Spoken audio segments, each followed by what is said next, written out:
araw ng Huwebes, ikalimang araw po ng buwan ng Mayo taong 2014 dito sa Natalged Akabuluan Elementary School ay magbibigay po tayo ng situationer, lalong-lalo na po dito sa kindergarten class na kasalukuyan nagaganap ngayon. Ang kindergarten class natin ay binubuo ng 32 mga batang lalaki at mga batang babae, at ang nagiging bagong teacher nila ay si Ma'am Tere, at siya ang magiging second parent away from home.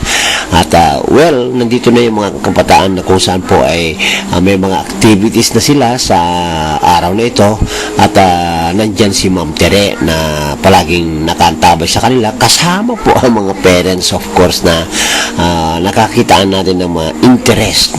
Hindi lang yung mga mag-aral ang nagkaroon ng interest para matuto, kundi yung mga parents ay very much eager na makita what will happen with their kid, kaya nakabantay sila, at